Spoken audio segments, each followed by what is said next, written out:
Hello, this is Michael, AE7XP, and this little video is a brief tutorial on how to send the SITREP Form 1C by voice over radio. I'll also describe briefly when your net might want to do this on April 28th and how SITREP Forms 1B1 and 1B2 can be used by your team to gather data to populate Form 1C. During the planning meetings that led up to this exercise, one of the objectives we settled on was to have NETs submit situation reports. We expect that in the event of a disaster, the Portland NETs will serve as the eyes and ears of the city. Situation reports are snapshots of damage and injuries that those of us in the field would send up to the Emergency Coordination Center. These can be extremely helpful to ECC planners in their efforts to get an overall picture of damage and need for services throughout the city. For the spring citywide deployment exercise, we are trying out a particular design of a SITREP, the Form 1C, because we believe it lends itself especially well to transmission by voice over radio. This is a first draft, however, so expect to see improvements in the future. Okay, let's get started. The forms that I'll be showing you are all in the Radio Operator Materials Google Drive folder. A link to this folder can be found on the Portland Prepares website by going to first Net Resources in the horizontal navigation menu, and then down to Deployment Exercise, clicking on Deployment Exercise, and then down here we've got Radio Operator Materials. Let's click on that. In this subfolder you will find a number of things that may be of help to you. I'm going to sort this by name and first point out that all of the SITREPs are in here in 3 versions. There is, for example, here SITREP Form 1B1, and there are 2 of these that are blank that can be filled out, one in Word format, DOCX, the other one in PDF, and then a third one that's completely filled out as an example. So we're going to use this example Form 1C.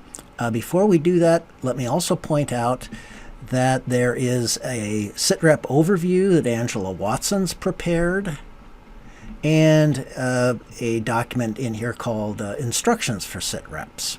Finally, if you haven't already, take a look at this document. This is actually a Google Doc, but it's got a link to the Cupertino Aries video that's kind of the basis for this documentation.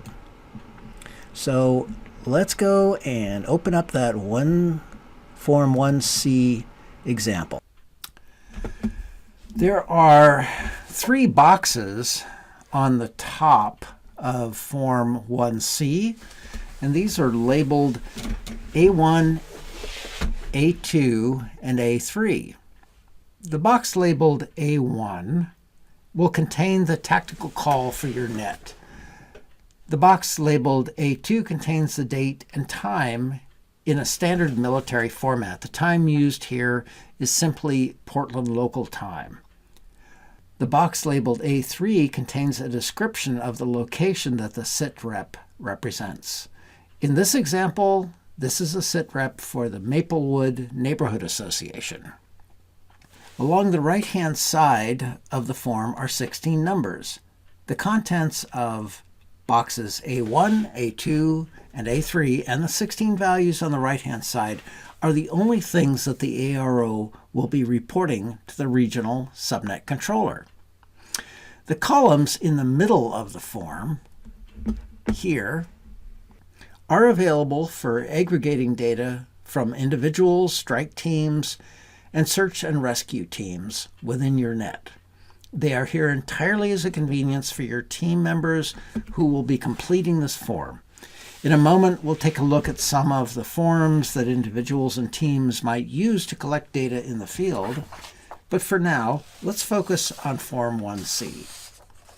So how should Maplewood Net ARO submit the data on this form to their subnet control? This is what it would sound like. Net control, Maplewood Net. Maplewood Net, go ahead. I have a Form 1C sitrep for the Net Program Manager. With your sitrep. Net Team, Maplewood Net.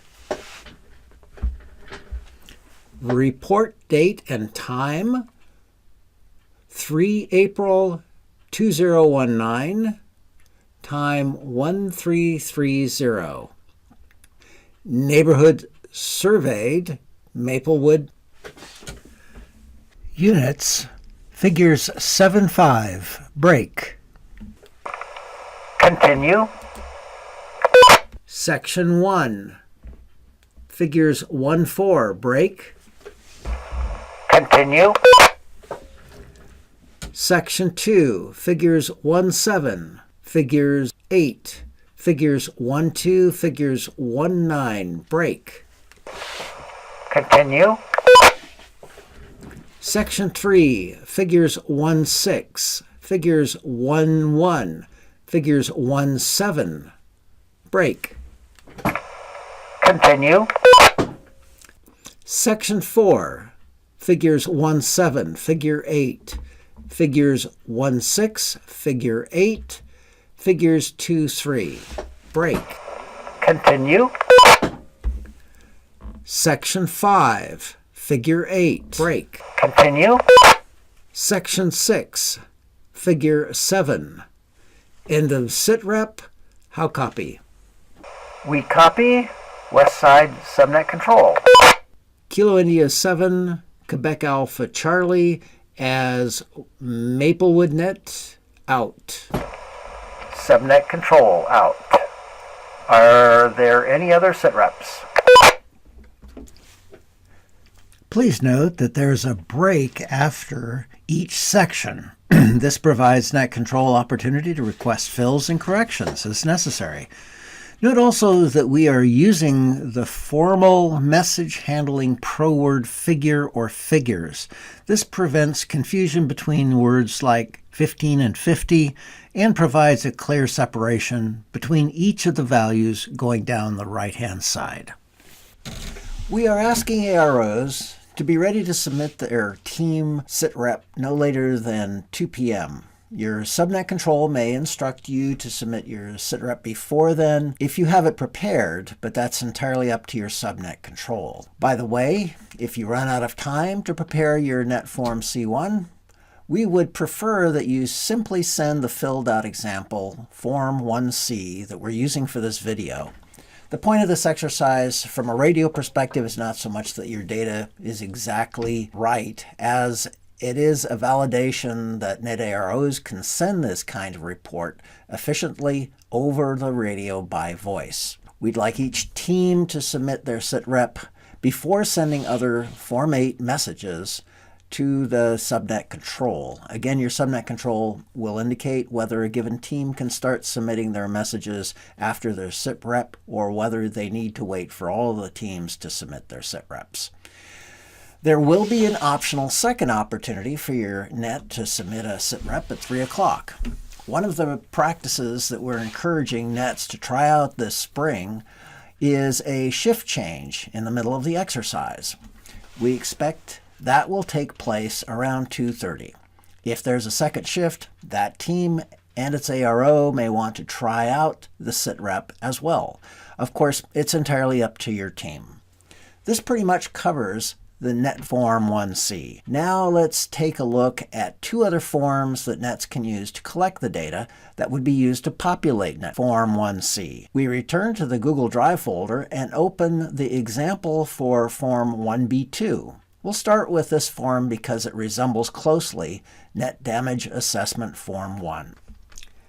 This form contains the same 19 fields as the Net Form 1C, plus 2 more. These additional fields are to record the identity of the person recording, in this case Havisham, and the identity of the team lead or IC receiving the report, in this case Lafarge.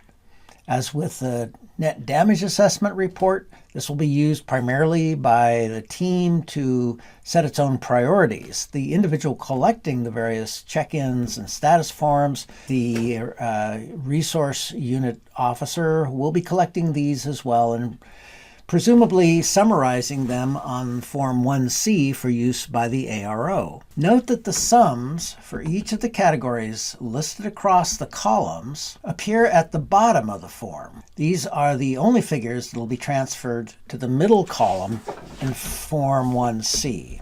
I'll also point out that this form resembles the damage assessment form, closely enough that the data should be transferable from the damage assessment form to Form 1C if necessary. Some interpretation of the columns of the damage assessment form, however, will be necessary.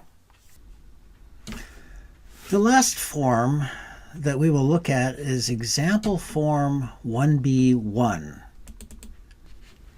Here, the categories are listed down the left-hand side of the form rather than across the columns at the top. This may afford a couple of advantages. If addresses and locations tend to have very different kinds of damage or injury, this form may be used to record a larger number of locations. It also has the advantage that each of the categories are described along the left-hand side. Note that if you have injuries of a given severity, the number of injuries at each address should be recorded along with the address. Finally, notice that on these last two forms, the location may be recorded in either of two fields at the top. It's not intended that both of them be completed. One of them anticipates an individual or strike team is passing down a street and will be recording buildings along that street between two cross streets. The second one anticipates that this is a high-rise with many floors and there's only one single building address. In fact, the team should feel free to use whatever description of location is most appropriate, including the name of a neighborhood association, a police precinct grid square, or anything else that would unambiguously and clearly describe the location for the EOC. Admittedly, standardizing on a succinct way to describe the location, such as Cupertino Aries has done with their grid squares, remains to be addressed. I hope you found this video useful. As always, if you have questions, feel free to contact me at Alpha Echo 7 X-Ray Papa at arrl.net or my cell phone number 503-880-2590. Thank you for watching.